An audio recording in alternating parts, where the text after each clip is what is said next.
All right. Let's get into it. Well, it's Friday again. It's Friday again. It's weird. It's like this happens every week. Sometimes it feels like twice a week Yeah. with these holidays we've had. I know, right? But yeah, welcome back to another edition of the Warfighter Tobacco Podcast. And today we're going to talk a little bit with our producer. Yeah, we're gonna the guy behind the scenes. Introduce you guys to Justin. Yeah.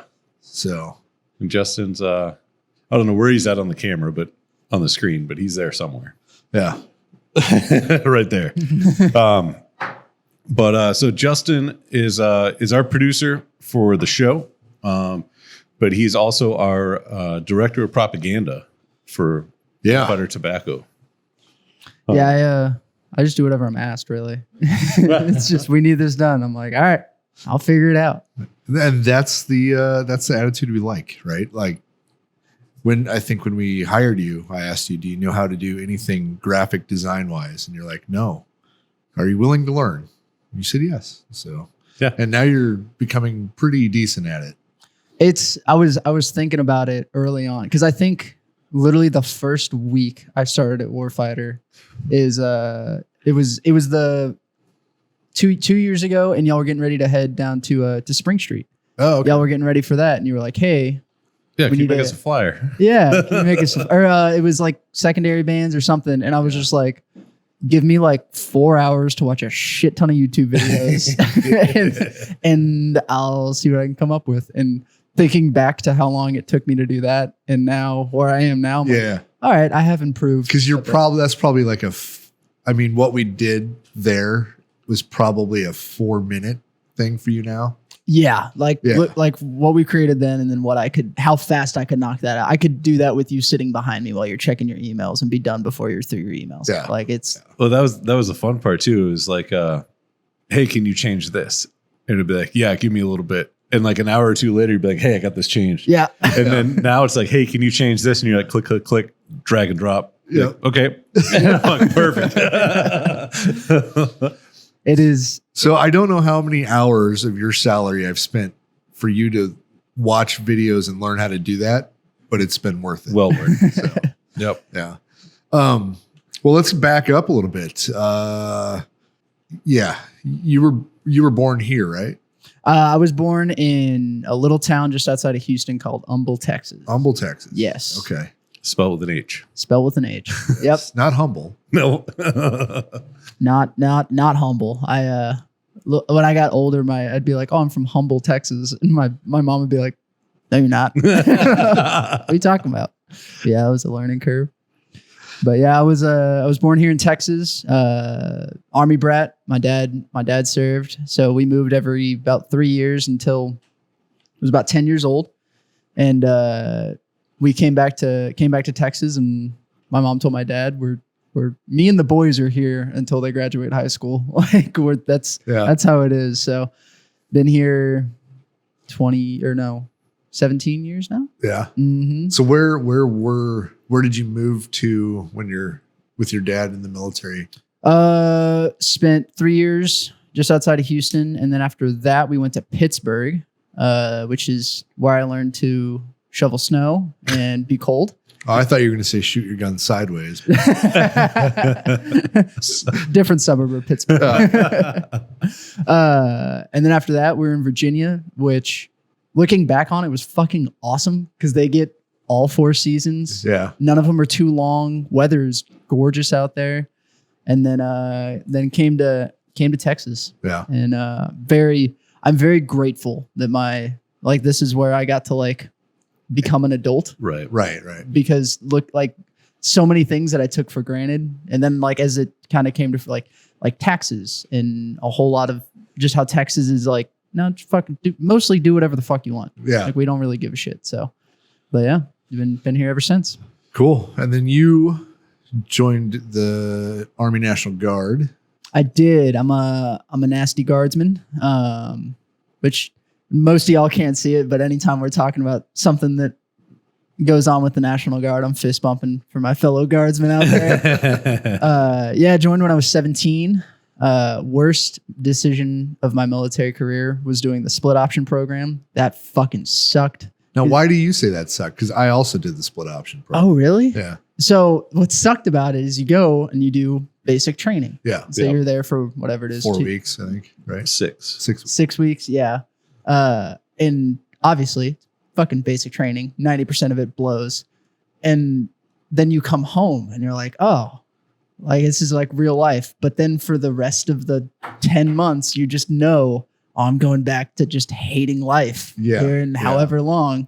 So looking back on it, I wish I just like somehow was able to just stay and knock out the whole thing in one go, or just wait until I was 18 and do it that way. Yeah. But the one upside to that is because I enlisted in April and then went to boot camp, came back and stayed in, I think it's called RSP, which is essentially just pre-unit training until you finish. I knocked out essentially a little over a year and a half of my whole contract and hadn't been to my unit yet. And so that was kind of an upside, but now you went to Benning, right? I did go to Benning. Yeah. I think it's like 8 to 10 weeks. Basic? Yeah. Oh, I don't even know. Yeah. It felt like it was So right now 2 months each when I went. Right now it says it's 10 weeks, but I don't think it was that. I think it was like 8 or 9. Yeah, 10 weeks. Yeah. But it wasn't right. 10 when we went because when we would have had to fit it in between the junior and senior year of high school. So I don't think you have. I think it's 8 or 9 because when I went, I did OSIT, which is one station unit trainings, and mine was 13 weeks. And that was everything combined together. I want to say it's like 8 or 9. Yeah. Yeah. It's essentially like the whole summer. Because I remember leaving like that first week of summer and then coming back, and I think some of my friends were like already in school, like already back in high school. Right. So, but yeah. So when I did that for my AIT, like I went to basic and it was normal active duty drill sergeants and everything. Right. But I came back for AIT and we got a reserve unit of drill sergeant. Oh, so it was like day one of basic training all over again. But it was their 2-week annual training. So every 2 weeks, we got a whole new group of drill sergeants. Oh, that's bullshit. So it went from the first 3 days where I'm going to scuff you up and fuck you up for no reason. And then the end of their 2 weeks, it was like, okay, we're buddies now. Yep. And then it went right back to, I'm going to fuck you up. Yep. And then, so we did like 3 cycles of drill sergeants where it felt stupid. I had one of my drill sergeants, I remember because obviously I went the summer. So all of the guys that I went with, I think it was like 95% were all National Guard guys. Yeah. Because we're going in the summer and we're just graduating and everything. But we had one drill sergeant that absolutely despised us for the fact that we were National Guard. Yeah. And he would be like, you fucking pieces of shit. Like, oh yeah, he had a hard on for the National Guard. We paid too. for it. Yeah. And so then, and how long were you in the Guard? I did 6 years. 6 years. Yeah, and 6 you years. got out about 2 years ago? I got out April of 2020. I got out. I think I did the math. It was like 3 or 4 months before the vaccine became a mandate. I think. Oh yeah. It was essentially like I either re-enlisted and had to go through all that shit. But like my last 2 or 3 drills were all like drill from home because the world fucking shut down. Yeah. That'd be, oh my God. I would have loved to have been like Zoom call, do a push-ups. leadership position in that. I'd be like, okay, everybody log in on Zoom, full battle rattle.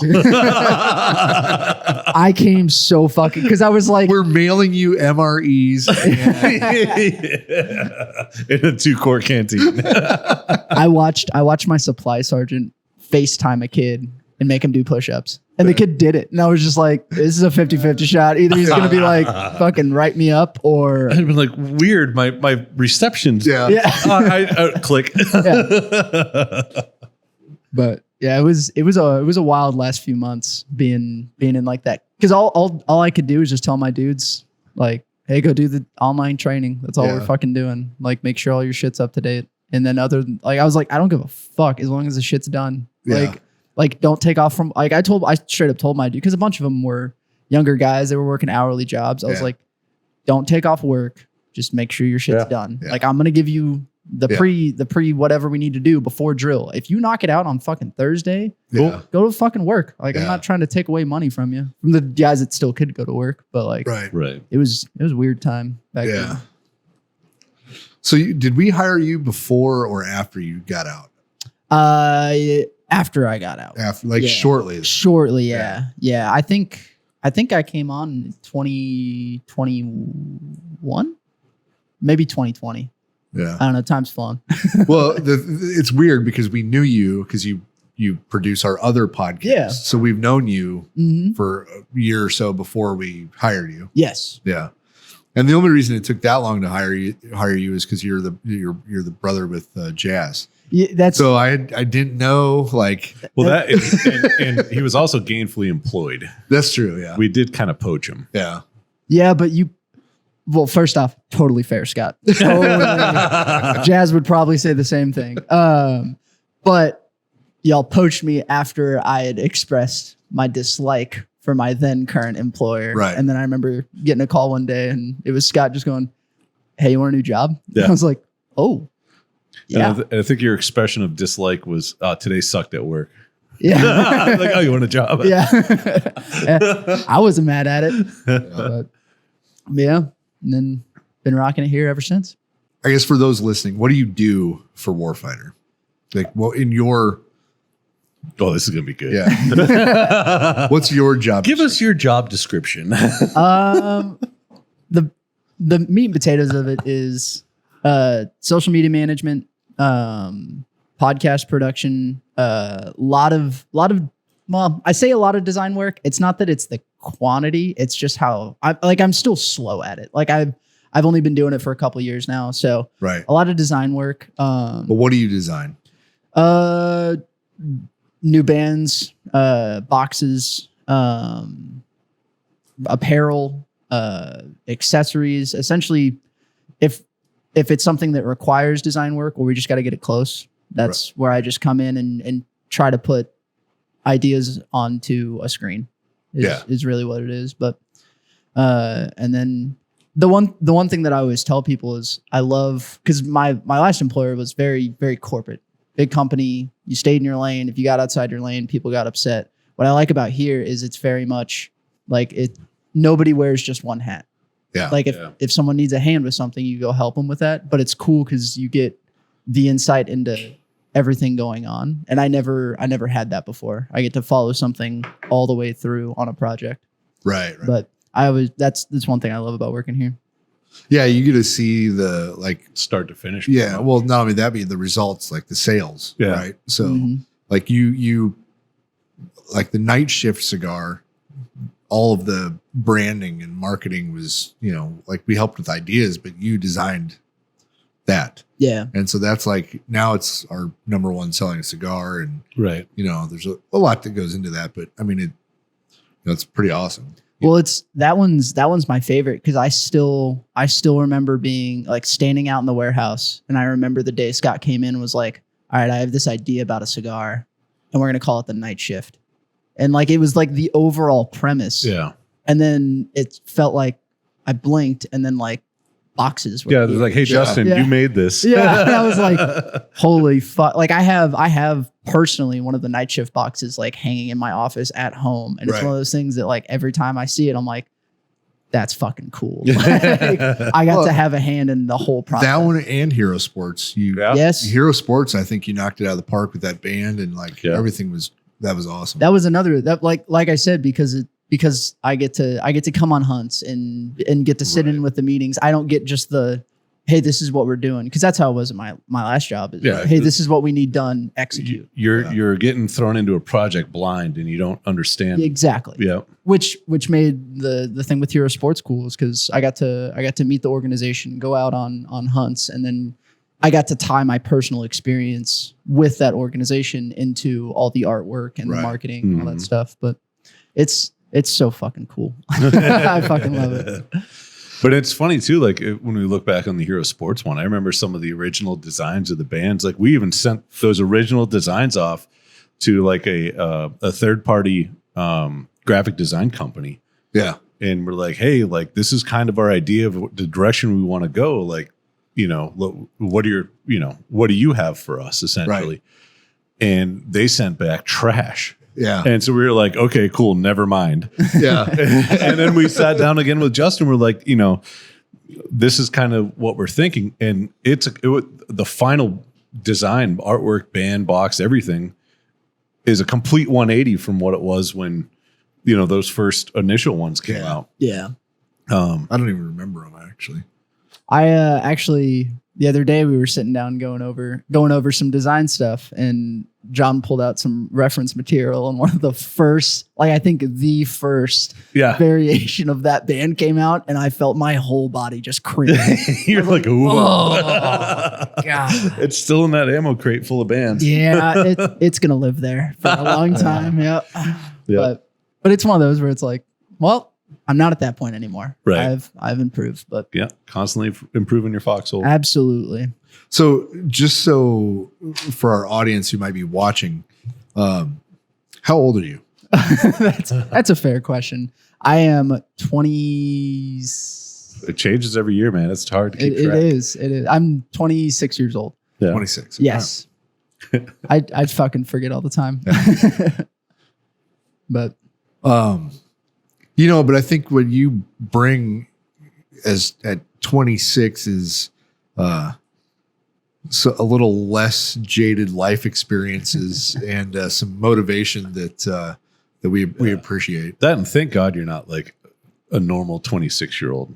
And I hope you take that in the right way. I do, because I have friends that are normal 26-year-olds, and I'm like, yeah, you concern me. Yeah. I have a good buddy of mine who is that typical 26-year-old, and I'm like, buddy, we need to have a talk. Yeah. I mean, do you care if we dive into your personal life a little bit? No, that's fine. So at 26, you're a homeowner, you're married, you have a child on the way, Mhm. which, that's awesome. Yes, and terrifying. and it should be for you. Yes. Yeah. But I have to remind myself that every now and then, because I just like anybody else, I look out and I'm like, oh, but I'm not there yet. And then every now and then I'm like, all right, but you're 26. I've always had high expectations for myself, but I also need to remind myself, hey, keep it realistic though. So I look out there and I'm 46 and I'm like, fuck, I'm running out of time. You're 46? I think so. Wow. 40. Am I? I don't know. I don't think so. No? No. I don't know how old I think you're like 43. No. Yeah. Oh yeah, you're right. I was like, if you're 46, I missed a couple of years. All right. Yeah. Okay, I'm 43. Whatever. It changes every year. You lose track. Yeah, you're right. See, I told you, I'm fucked because I'm 26 and I'm already forgetting my age. Yeah.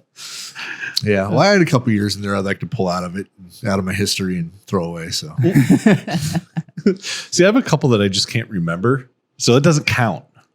Oh, there's a lot I don't remember. That's what I mean. So if I go by that standard, I'm probably Justin's age. Except jaded. Oh yeah. It's so bad. I'm getting there. So before you were employed here, and before you were employed at your previous employer, you had your own company. I did. And you guys still kind of do. On paper. We're both so damn busy now. Right. But yeah, I ran a small media marketing firm with Jazz. And we that was my first real step into photography and videography. Is I had a Mustang right when I got back from AIT, because Of course. As you do. the 18% one. No, luckily, my dad caught wind, and I think he was like, all right, I can't stop him from buying a sports car, but I can at least make sure he doesn't get fucked on interest rate. So I think it was a 6% interest rate or something. Oh, that's not bad at all. My dad had his Canon digital camera, and I was just like, oh, I really like my car. I'm gonna go take professional photos of it. And I was just like, oh shit, this is fun. So I started taking pictures of like my friends in their sports cars and just bringing the camera around with me. And I was like, oh, I really like this. And then Jazz, when he moved back to Texas after going to film school and everything, was like, I'm gonna start my own thing. You want in? And I was like, fuck it, let's go. And that was really cool. That was when it really cemented in my brain. I'll be the first one to say it. I was not great in school, but if I can get my hands on something and execute doing it, I'm a very quick learner in that aspect. And so it was kind of hit the ground running, snapping photos, taking video. We got to work with some cool clients all over San Antonio. So, and then that then migrated into a full-time gig in my previous employer. Right. Now, do you have any formal schooling with photography or any of that? Absolutely zero. I just nothing but YouTube videos and putting my hands on a camera and trying not to take shitty pictures. So I'm going to tailor off for you a little bit. So Justin has no formal schooling. Do you have any college? I did 1 semester at the community college and then promptly dropped out after that. Just generals? Oh yeah, generals. Yeah. But he figured out how to get work experience. So like if you think you need college, like I'm going to argue that a little bit. Like, well, it's funny, especially in today's day and age. Like everybody has a cell phone. Yeah. And every cell phone, except even the flip phones nowadays, have access to the internet. And everything that you want to learn about anything that you want to learn about is on the internet for free. Yeah. Right? You just need the self-discipline to be able to go on there, right, find the information, and then learn it. Now, you might need a certificate or a certification at some point. It depends where you want to work, though, because if you walk into somewhere and you're like, hey, I want to, I'm applying for this job. I have some experience doing it, but here's an example of my work. Right. Yeah. Right. I don't care what on paper it says where you went to school or where you learned it or whatever. Yeah. Can you do what's required of you? Right. And if you nailed it, awesome, cool. And if you didn't, well, maybe you still got some more to learn. Yeah. But going to school, it doesn't teach you anything else besides what you can learn on your own. It just gives you experience. What I mean by that is not like on the job experience. They make you do things repetitively so you get more proficient at it. Right. And you can do that yourself, but just like Justin's doing with Photoshop, like I used to own a gun store and I've never taken any formal gunsmithing classes. Yeah, not one. And I looked at them like I had GI Bill money burning a hole in my pocket, right? Like I wanted to figure out how to use it. And so I looked at some gunsmith schools and they were very general and nothing. Like to be good at something, you kind of have to have a niche. You have to specialize in a certain aspect of whatever it is you're doing, right? Mm-hmm. And what we did, and like just having mechanical ability, like I could diagnose most things and be able to figure out what was wrong with it. I understand how it works in my brain. I didn't need to know how to checker a wood stock as part of my curriculum. Oh, so how long did you have the gun store? 10 years. How many times did a customer come in and ask you to check her stock? Not one time. Not once. Not once. Now, if I dove into the checkering wood, I would have also dove into like engraving it or, like really doing like the fancy stuff. And then that's what I would have done. Yeah. I wouldn't have focused on everything else then. Right. But what we did, like you went and got Cerakote certified, right? That was the only outside of factory I can't even speak right now. Factory certifications for Harley and Honda, wrenching on bikes, and that's just because you have to have that. Yeah, you don't have to. Well, I had it makes it easier, but whatever. It makes it easier to get into a dealership. Yeah, right. But I didn't have to work at a dealership. You know what I mean? Outside of that, in the gun side of things, firearms, Cerakote is the only formal school that I ever went to. And what was it, like 4 days, 7 days? It was 3 days. 3 days. And it was 3 like 12-hour days in the booth. Like I think we actually had our classroom, quote unquote, part of it was like 45 minutes. Yeah. And then the rest of it was because that's all you need. Like here's the information. Now you need a practical application of doing it. Right. because you can't learn it just on paper. Yeah. Yeah. And it's like the same thing. Like I went to school to learn CNC stuff, which I learned and I've totally forgot all of it. Right. Yeah. But I think if I went back to actually doing it daily, it wouldn't take me that long to catch. Because you're back familiar up. with it. Yeah. Yeah. But like when I went to hire Justin, like we needed social media, we needed production, we needed all that other stuff. But I didn't want to hire another person to do graphic design. Right. Because we don't have enough, right? Like I needed, and so I was willing to take a chance that you could learn it, and I'm glad I did because you did. You still might not think you're as good as, and I'm sure you're not as good as like somebody who like that's all they do. Yeah. But the guy where all he does is graphic design would probably be a shitty podcast producer.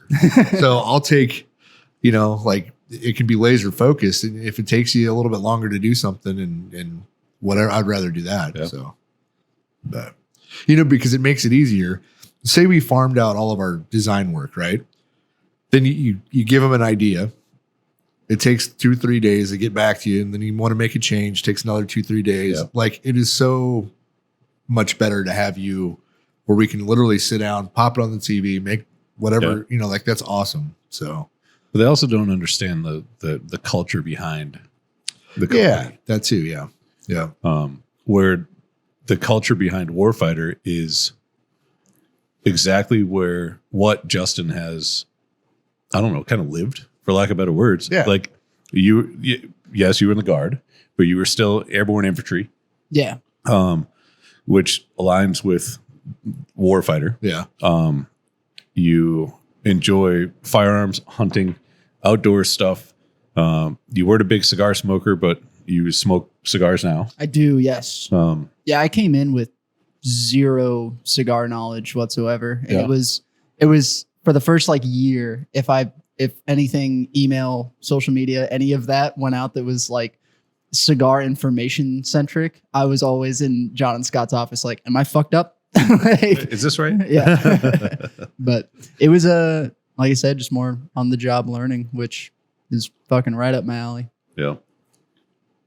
I started a cigar brand with no cigar knowledge. Yeah. And I like to think I know a little bit now. Yeah. I still know what there is to learn out there. And, in order for me to really learn it, I think I need to live in Esteli and like do it daily, right.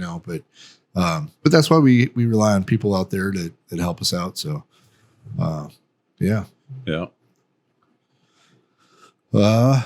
Yeah. What else? So you didn't really smoke cigars much at all? Very, very rarely. I would smoke them with Jazz. Yeah. I'd go over to his place. We'd hang out. He really got back into cigar smoking when he moved back, and he was vaping a lot, and he was like, I think I'm done with it. I remember those days. Yeah. Yeah. He was vaping a lot, and he was like, I have this massive collection of cigars. I'm just going to start smoking cigars again. So we'd be working and he'd be like, hey, smoke break. We'd go out, smoke a little guy. Yeah. And that's how I got introduced to it. But even still, it was like, he would be like, pick one of these. Like, these are going to be something that's not going to destroy you. Yeah. And I'd just be like, all right, cool. I didn't know flavor profile, right? Like the different toothiness of the leaf and all that stuff. Like, it was just, I sparked it up and smoked it. Yeah. You were a Bill Burr. Yes. Yeah. Tastes like smoke, you asshole. Yeah. Yep. But I don't know what else let's make this episode about you. Tell us about Justin. What is what are you about? That's a very good question. Wow. We're going to have to edit that. Well, I've seen you're very much into family.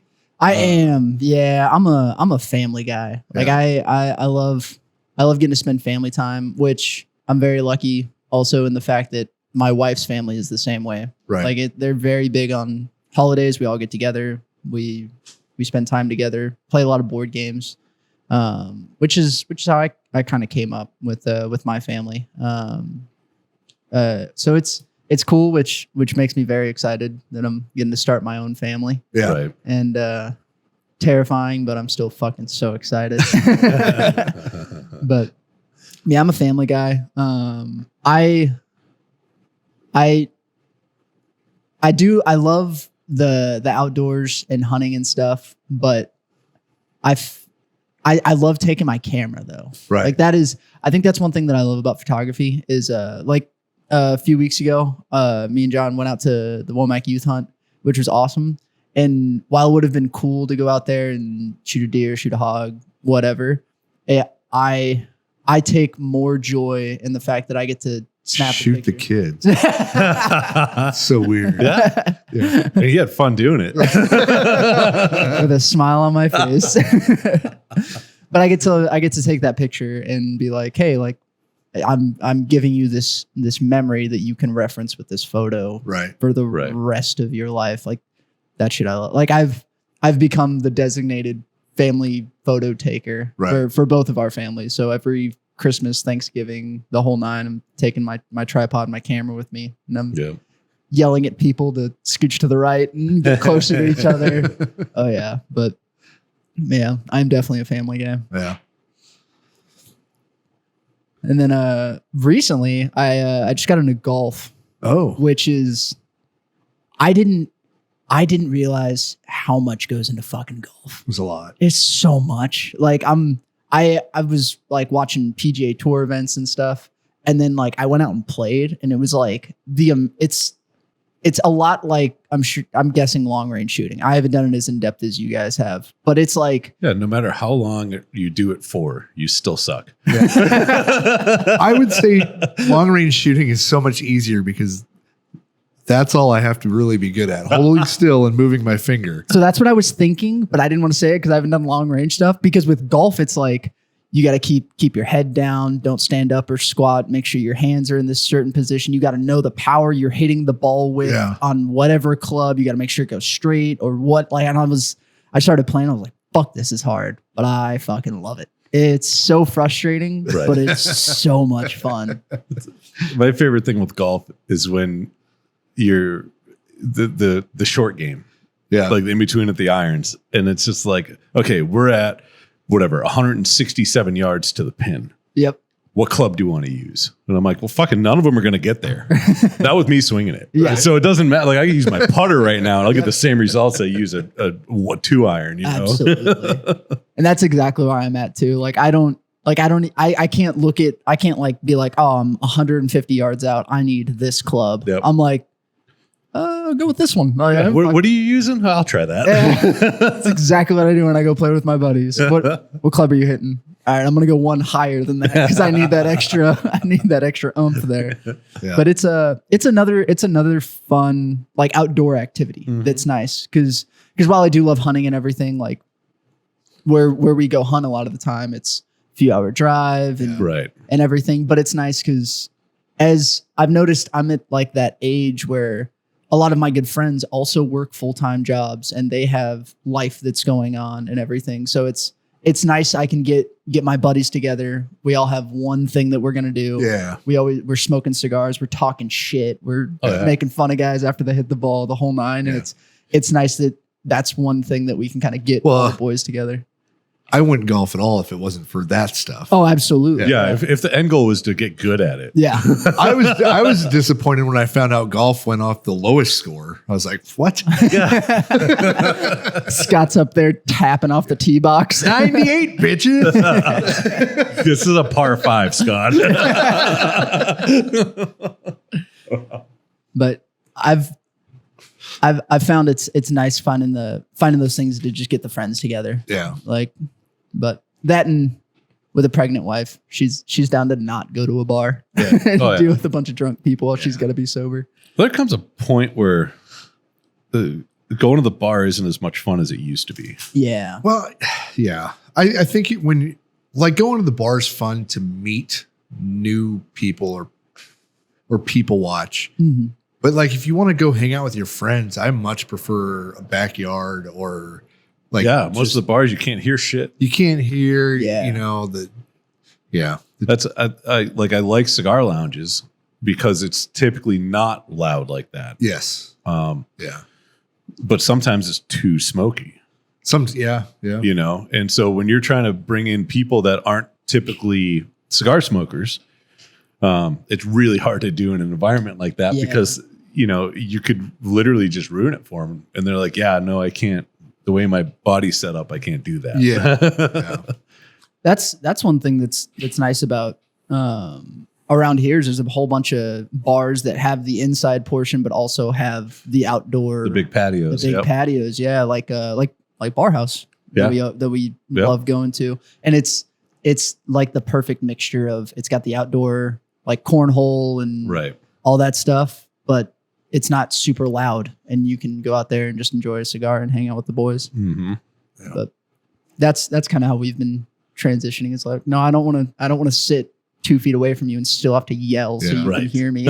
Well, you're going to take a couple years your break now of like going to the bars. So, Yep. Yeah. Absolutely. That 1 to 4, they're pretty demanding. Yeah. Yeah. I was joking around with my wife. I was like, I'm gonna get like a car seat adapter that goes in golf carts. And there you go. You'll have the house to yourself. We'll go head out to the course and do our thing. But yeah, hopefully they make something like that. But all you need is a seatbelt, right? Maybe. I don't think golf carts have seatbelts. I think they do. I don't think they do. Not the ones at like the course. You know, if golf carts had seatbelts, there would be no funny videos on the internet. Well, nobody uses them. Yeah. Very true. Yeah. But it's funny. Like, how come there's not as many funny videos in side by sides as there are in golf carts? It's a lot more expensive, and you own the side by side. Not that's kind of true. Yeah. Yeah. And if you hit your buddy with a side by side, it would hurt more than when you hit him with a golf cart. Probably. I saw a video on TikTok the other day, and it was a guy sitting in like a harness, and he's filming himself, and he goes, "I told you to fucking slow down," and he just pans it, and it's his buddy who's also like they're upside down, side by side, and his buddy's just like, "Really thought I had that corner." Dang. Those what are they called? Are they called razors, right? Yeah, the ones that have like the crazy suspension and stuff. Yeah. Those things look so fun, but so fucking dangerous. Yeah. I want one. Yeah. That'd be a fucking good time. Yeah. We have a Can-Am Defender. It's a utility, Yeah. if you will. Yeah. And I've taken that thing some pretty interesting places that I thought I was going to flip. And it wasn't because I was like going fast or driving like an idiot. Yeah, just up hills and over rocks and shit. Yeah, like I was in Colorado skirting around the side of this mountain, and it was the driver's side was downhill, and I had 2 other guys with me, and I had them hanging off the other side. Yeah. Right. And then we got to a point where we couldn't go any further. Like that was it. And we're still at that angle. Yeah.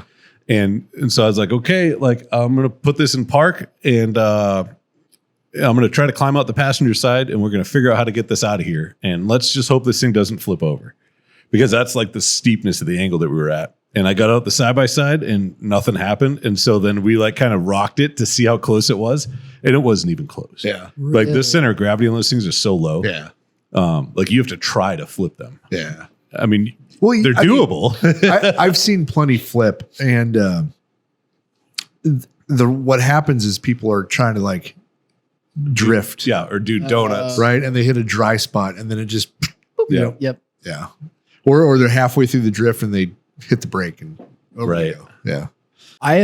I got to experience how fast the Can-Am actually moves when we were at the youth hunt. It was real cold, and so we had the option of take it slow and make it last a long time. It's such a hard decision. John made it quick. He was like, "Fuck this." Yeah. I'm like, this is too cold. And I don't know if it was the speed or the cold or whatever, but at one point, like my eyes just went blurry because it was so cold and the wind was just hitting my face. I was like, I'm putting all faith in John right now. Yeah. We made it. We did. How fast have you gone on the side by side? It's not terribly fast. 63. 63. That's as fast. Because it'll show you the top speed that it's ever done. Oh, okay. and that's the fastest I've gotten it to. I think I was around 55 or something. But that was pre-windshield. Oh. With the windshield, we can't hit 63 anymore. Oh, because of aerodynamics. Yep. Makes sense. That's fun. Yeah. But like the day Justin was talking about, we probably were somewhere 45 to 50 on it. Yeah. And we were in a dirt road. We had the windshield down, but because we have no backlash or doors, all the dirt just blows back in if the windshield's down. Yeah. And so it was warmer, but we had dirt and it was getting everybody's eyes all over the guns and everything like that. And it was cold still. Yeah. Or we popped the windshield open and it was game on, but we had no dirt. Right. And so I was just like, well, this is going to suck. It was quick. So I found the goggles that were missing. So they're yeah. That's I used to put snowboard goggles in the glove box for days like that where I'm like, okay, everybody just put your head down. Yep. Put those on. Yeah. Luckily I was in the back seat, so I was hiding behind Nate. So I had like a little bit of wind deflection. I was just like, don't move. But it was a good time. It was a good time. Yeah. Oh, what else? Anything in the cigar world we need to talk about? We got a trade show coming up. We do. We got TPE coming up in January, end of January. And then in March, we have PCA, which is the industry trade show, which is usually in July. And this year they moved it to March. Yeah. So that's going to be interesting to see how that plays out. The two shows 50 days apart. And then also in March, we have the underground event. We do. I'm so excited for that. Yeah. But we don't have any new releases coming out at either of the shows. Yeah. We kind of plan on purpose just to kind of see what's going to happen with the shows changing dates. Yeah. The FDA shit's kind of just on hold right now. Yeah. That's not much happening there. They're supposedly appealing the last decision, but I haven't seen any movement on that yet. We do have another state we can't ship to, Hawaii. Oh, yeah. So now we have Utah, South Dakota, and Hawaii. Right. We can't ship to, unless you're a dealer. Right. And then we can ship to, cigar shops and lounges, just not direct to the consumer because the states don't like you. Yeah. We got a lot coming up, but it's just, we got some cigar events coming up soon. We'll be at SHOT Show. Yeah, we'll be at SHOT Show in a few weeks. I think we got a couple events coming up in Arizona. I know we got some events coming up in Texas, potential Colorado stuff later in the year. Yeah.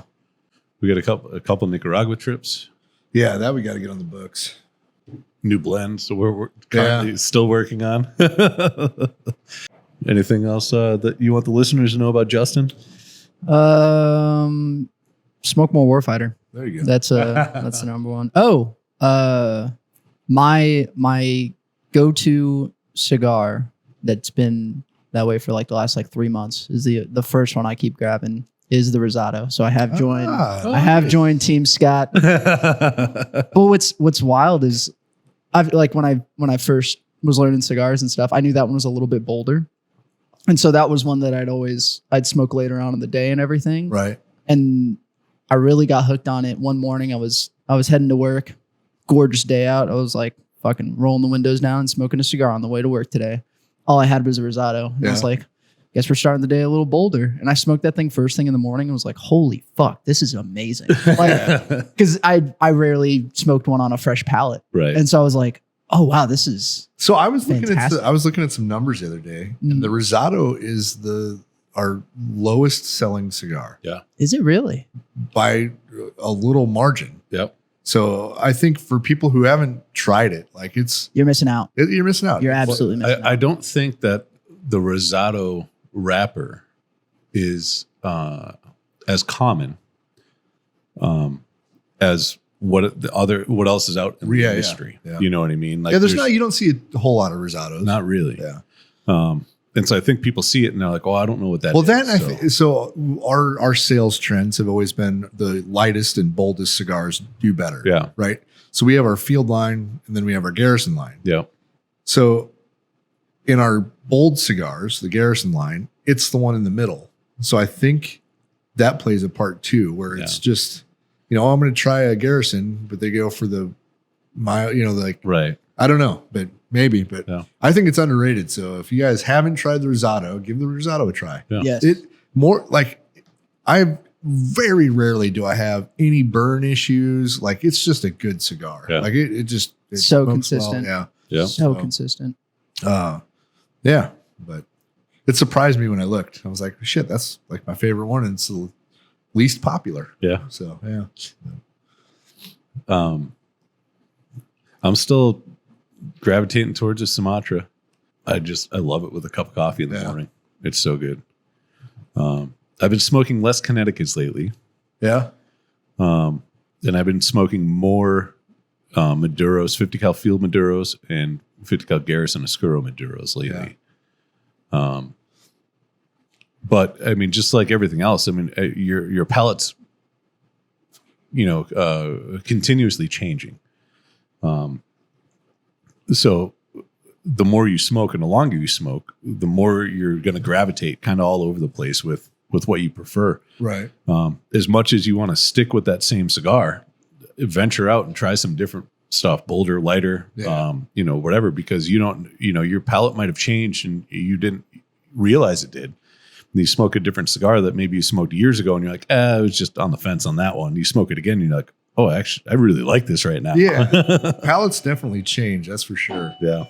Well, now we have to keep it going for I a know. couple more minutes. So, But yeah, I mean, it's a ever evolving thing. I mean, there's cigars that I used to love and then I can't smoke anymore. yeah. And there's also some cigars that, I was like, oh, well, it's whatever. Like it was good, but Yeah. it's, wasn't my favorite. And then I'll smoke it again, like, after a couple of years of not having it. I'm like, oh, I really like this. Yeah. This one's really good. Yeah. So I got a question for the listeners. Mhm. Which is your least favorite Warfighter and why? What's your least? My least favorite Warfighter is I know what mine is. mine's probably the Sumatra. Mine's the dumpster fire. Yeah. It is. And the sole reason is because it's mixed filler. The flavor consistency isn't, It's a different cigar. you know what I mean? Like Yeah. it's slightly different every time. And so there's Which some, is another reason I kind of like it. Yeah. Because you don't necessarily know what you're going to get. But but it's usually when I grab a cigar, like I'm looking for something specific. right. Whether it's because of the how many I've already had, what I'm drinking, what I'm smoking, what I ate or didn't eat, or whatever. Like there's so many factors that come into play on what I want to smoke next. And it's not like it's not there for me to smoke, Right.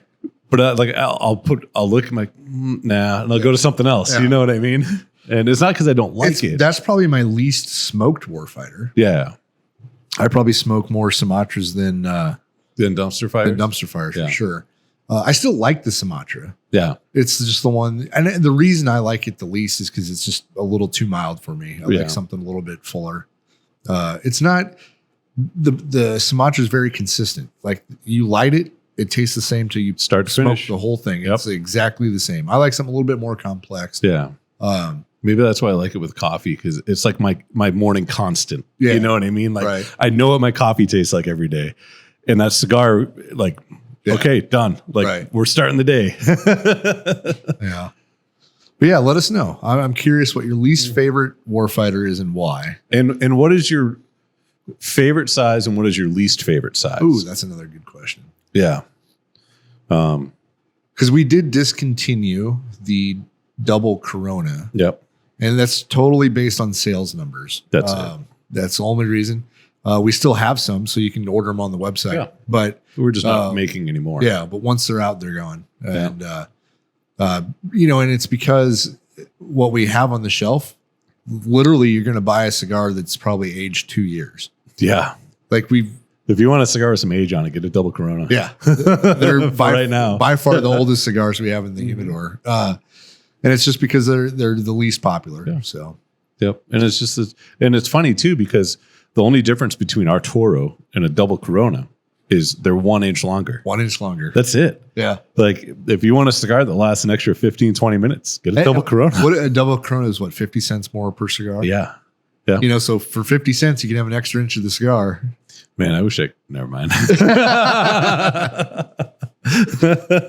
But Yeah. What's your favorite size? I don't know. I thought my favorite size was Corona. Yeah. like a smaller, slightly smaller ring gauge than the Toro. Yeah. But I don't catch, I just smoked one just now, right before this one. But I thought that was my favorite size, but I gravitate toward the Toros. Yeah. And lately I've been smoking a little more 660s. Oh yeah. Yeah.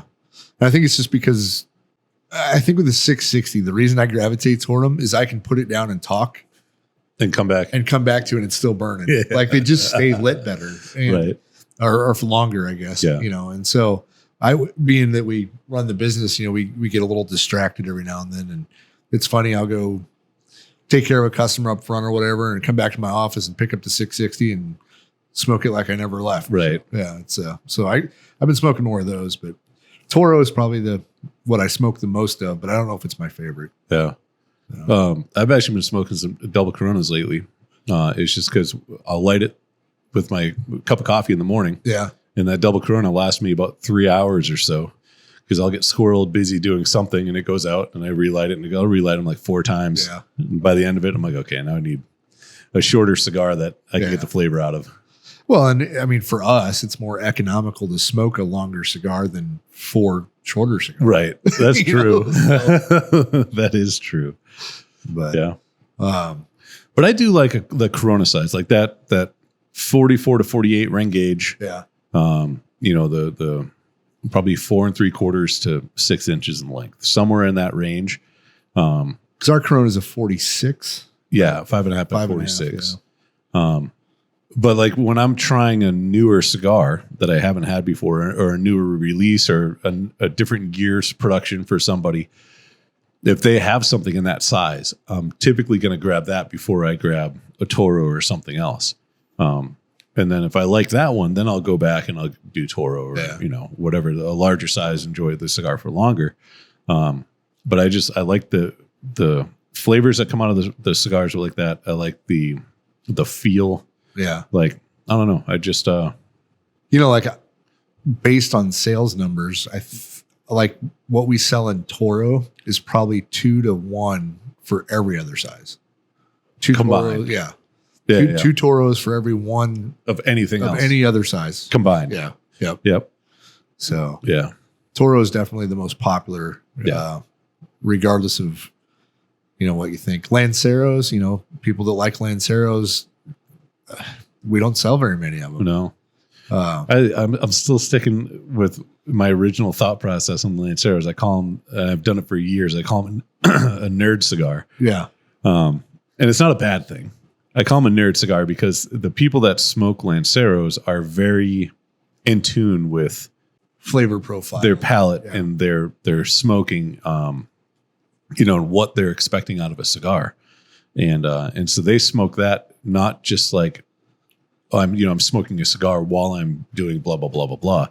Typically they're like, I'm smoking this to get the most out of this cigar. Yeah. And, I'm going to focus on this. Right. Because if I haven't smoked a cigar in a while, I have to buy 2. Because this first one I destroy. It either gets too hot or I let it go out or whatever. And then the second one, I'm like, oh, I remember how. But I do enjoy Lanceros. Lanceros they're what, 38 ring gauge by what's our 7 inches? 7 by 38. So if you smoke it too fast, it gets too hot. You burn out all the flavors. Yeah. And if you smoke it too slow, like it goes out. And then you have to relight it. Yeah. And then you get that relight flavor. Yeah. So it's definitely, it's a cigar you want to pay attention to and not just smoke in the background. But yeah. What are you smoking tonight? 50 Garrison today. Yeah. So yeah, I'm doing a night shift. I haven't had one of these in like 2 weeks. Oh, geez. Yeah. It's I've been just traveling so much. Yeah. And some of the people that I was traveling with, they thoroughly enjoy the night shift. Right. And so I forgot, and I bring like, well, that and before you left, we were really low on it. Yeah, danger low. Now we got a big shipment. Yep. So yeah. But yeah, they enjoy it. So they smoked them, and I just been smoking everything else. Yeah. But I did mess up. I messed up for New Year's Eve, and I did not bring any Victory cigars. Oh shit. And I was so mad because I swear I did. And I was looking through the cigars that I brought, and like, because in my mind, I packed enough cigars for the people that were smoking while we were there for New Year's Eve. Yeah. And I look through all the cigars I brought. I'm like, wow. I'm like, how did I forget this? So I'm like, this is the whole reason that we came here. But yeah, so I was in New Orleans for New Year's Eve, and there's not a lot of cigar smoking, or there's not a lot of smoking in general in New Orleans anymore. Oh, yeah. You used to be able to smoke almost anywhere. And but now, like, you can smoke on the street. But there's not many places that have like a patio. Yeah. Did you see any lounges? A couple. Yeah. But they're very, very strict on outside drinks and outside cigars. But you can drink anywhere that you want to. Like, you get a drink and you just leave the restaurant or bar and you go to the next one, and you know. Most of the places that, you know, like, hey, can you finish that before you come in, or, you know, whatever. And I get it because it's liquor license stuff. But, you know, we always had drinks. And if we were outside, we were smoking because you can't smoke inside, you know? Right. So anytime we walked by one, I'm like, oh, cigar lounge. And I'd have a drink and a cigar, and I'd look in, and the guy's like, you can't have those. And I'm like, okay. And we just keep going, you know? Yeah. Like, I'm not going to put my cigar down to go buy a cigar to light that. And then, you know, I could, because like one of the guys I was even like, I'll buy cigars. Like, I don't want to get rid of the one I'm smoking right now. I still have half a cigar left. And the guy's like, well, you can't bring it in here. And I'm like, well, sorry, man. You know, like, I told you I will gladly buy cigars from you. But I get it. Like, then it was New Year's Eve, and there was a bowl game. Yeah. And I mean, there was unbelievable amount of people, you know, so I can't be mad at the shops for, you know, having their policies. Like, it is what it is. And where we were at, like, I get it. Yeah. So Victories, I smoked Victory first edition on Christmas. Yeah. Yeah. And so I had a couple left, and it didn't mellow out at all. Yeah. Yeah. It was still the same. It aged well. Yeah, it aged really well. It was a good cigar. So, yeah. Yeah. I'll have to look. I don't know how many of the originals that I have. I know I have at least one more 5-pack. Yeah. Yeah. I think I have like maybe 2 singles. Oh, really? Yeah. Because I never thought of saving them, you know? Yeah. Like, looking back, I'm like, man. I know. God. But we didn't know what we didn't know. Yeah. Yeah. But now we get a new cigar and we pull it immediately. We don't even wait until, you know, we're like, no, these are going here and they're not being touched. To our history shelf. Yeah. That's going to be a fun day when we ever decide to bust out our history shelf and go through it. Because who knows, some of those cigars, they might at that time, they might have 15 years of it. You know what I mean? Like, who knows? Shit, yeah. We have some that have 8 years of age on them right now. Yeah. We'll have to look and see if we have enough to maybe try one. Yeah. That'd be fun. Maybe the next podcast we'll go an old school one. Yeah. 8-year-old Dominican. Yeah. Hopefully they age well, because our cigars are better now. Oh, way better. Night and day difference. I almost wish we had enough to be like do a small batch release just to see. Oh, geez. But we I mean, we might have like 20, 30. Yeah. Yeah. I don't know how we can do it blind, but I was gonna say, like, through the years, like, get one blend. Oh, and just all the different, like, that we know are from like different different batches. Right. Right. And then see if we can tell a difference between like what batch might have been better, or because they're all close. Right. Well, I mean, every crop's going to be slightly different. But I mean, we have factory changes in there, and we have different years. So we could be able to pull something out like that. I wonder, I would like to, because once again, I wish I would have known then. Yeah. If we pulled some COVID cigars, some stuff that was rolled during COVID. Oh, yeah. And then compared those.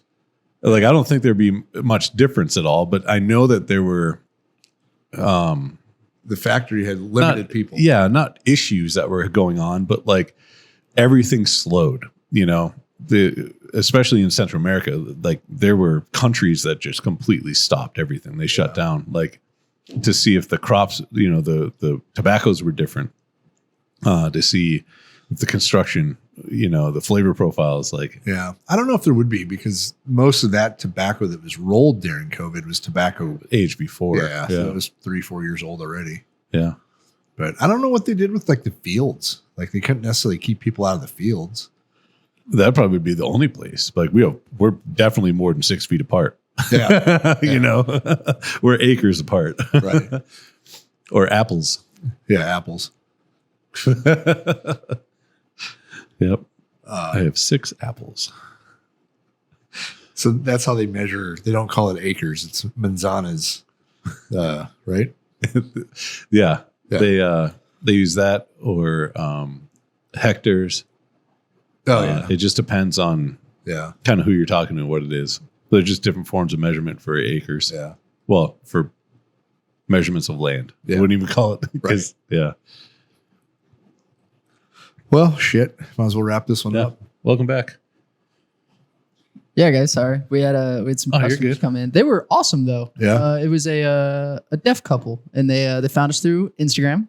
And he came in, grabbed some sticks, new lighter and cutter. Very sweet people. So if you guys ever find the Warfighter podcast, shout out to you guys for being awesome. Hell yeah. Nice. Well, this is the first episode that we've done and we weren't drinking. Yeah. Yeah. So cheers, I guess. And we'll see you next time. I'll cheer you with my diet green tea with citrus. Berry mocha black rifle. What do you got? I got a Monster Energy juice. It's We're all being super healthy right Yeah. now. so healthy. Might as well be drinking whiskey. It's probably healthier. Probably pair better with a cigar. Yeah. Definitely healthier. Mine says it has 0, but it lies. Yours Mine is diet. It has to be healthy, Mine right? does not say it has 0. Mine has This is so 19 grams of sugar. there's stuff in here that I can't pronounce. This is my favorite, right? And the ingredients, it has sucralose. Do you guys know what that is? Well, it's an artificial sweetener, right? No, that's aspartame. Oh, okay. I have no idea what that is. Sucralose is a fancy word for sugar. Yeah. But because it's not sugar, it's sugar-free. Oh, what a shitbag move there. Right? That's why I was like, this is no. See, I took a page out of Scott's book. If you get one of these little koozie things, then you can't read the nutritional facts, and you yeah. feel way better about yourself. Yeah. Thanks for the life hack, Scott. I'm here for you. Just here's a life hack for a diet. Just don't look at the, the Well, it's nutrition facts. It's like I've never technically had COVID That's very true. because I never got tested for it. Yeah, Prove me wrong. that's it. I mean, I almost died a couple days, but Could have been the flu. Who knows? yeah, I mean, probably. It was COVID. Yeah. Well, on that note, you guys have fun. Go get some Warfighter cigars. Let us know. Justin, were you here when he asked the questions? I was not. Okay. So, what is your least favorite warfighter and why? Ooh. Yeah. And what's your favorite size and your least favorite size? Oh, I can answer favorite size Corona. It was actually what I recommended to the nice people that stopped by. Corona is by far my favorite size. Nice. I like the mouthfeel. I think it's perfect for me because it's like typically about a 45-minute smoke, which when I'm doing stuff on the computer, I'm constantly using both hands. And Yeah. I learned that I ash a lot when I try to smoke and do stuff like that. So when I'm just uploading stuff, something I just need one hand for, I'm always grabbing a Corona. Gordo is probably my least favorite size. Yeah. Yeah. It's too big. But and then my least favorite Warfighter cigar. I feel like this is a trap. No, we both answered it. Honestly, Which one do you smoke the least? Or your least favorite. Yeah. my least favorite is probably the 50 Garrison. Yeah. Yeah. The 50 cal Garrison. I don't know. It's too much for me. Yeah. Like I love the shade. And the Corojo I like too. Yeah. The Corojo is usually my like post lunch smoke. Yeah. Just to get, because I love spicy shit. So I like the pepper and spice I get off the Corojo. But the 50 Garrison is just a little too much for me. But Yeah. How many cigars do you smoke a day? depends on how busy I am. If I'm real busy, it's probably just one. Yeah. But if it's one of those days where I'm just uploading social media and like I've got work done, I just need to now schedule it out. Probably about 2. Yeah. But and then on the weekends, like we'll go to like the driving range or something, or if we're hanging out outside or something, I'll maybe smoke a couple cigars. Yeah. But Do you yeah, smoke in your vehicle? I do smoke in my vehicle. My vehicle is probably my favorite place to smoke. Me too. Yeah. Like I'm a big fan of it. I love getting to just fucking roll the windows down, throw on some music, and just fucking enjoy a cigar. Oh, I fucking love it. My favorite place to smoke. Yeah. Yeah. Because then you can technically smoke anywhere. Yeah. Yeah. But it's so nice. Like I've made a conscious decision that this year I'm just gonna go on drives more because gas is finally cheaper and just smoke a cigar. Like I'm just gonna be like, I'm going for a cruise. Yeah. Like because when gas was Have you ever felt weird smoking in your vehicle, and if so, where? One time on my way to Sturgis, and I was smoking a 770. Yeah. I think is what we had for that. And that was when I absolutely came to the realization that anything above a 660 is only to be smoked by myself in my vehicle with my blackout tinted windows. And that is it. So the last time I felt weird about smoking a cigar, I was picking my boy up from school. So I'm in the school drive-through, you know. that's kind of a gangster move though, if you think about it. Like you're picking the boy up from school and you're just like, yeah, I'm that dad. Like Yeah. I'm smoking my cigar. Fuck you gonna do about Smoke's it? rolling out of my window. Yeah. Hell yeah. So Huh. but I'm like, I don't think I've ever had one of those. Where you're like, oh, maybe I shouldn't be smoking right now. Yeah. I don't think I've ever had one. No, mine was just like, I don't want people to see me. I did have an instance before it really got cold. I think I was driving home and I was smoking a cigar and it got down to where I was done with it. And I rolled my window down and was going to drop it out. And like, I checked my mirror next to me and was like, all right, we're good. I took one last little puff off of it, went, and as I tossed it, I saw in my mirror this dude on a bike just hauling ass. And I'm pretty sure I hit him either in the face mask or the chest. But he was doing like maybe 100 and like a 50. Yeah. So he Yeah. just appeared like that. And so I was just like, Yep. sorry, bud. I don't know what to tell you. Like, it definitely wasn't on purpose, but I'm pretty sure I hit him somewhere. yeah. Yeah, that was one of those where I was watching. I was like, brake lights. Nah, we're good. All right. I think recently the only time that I was smoking a cigar and felt weird about it, meaning like, I don't, is this bothering people outside of myself? Because I'm not in like a traditional smoking environment. We were actually standing in line for Acme Oyster House in New Orleans, which is a phenomenal place, but you literally there have a line outside. Yeah.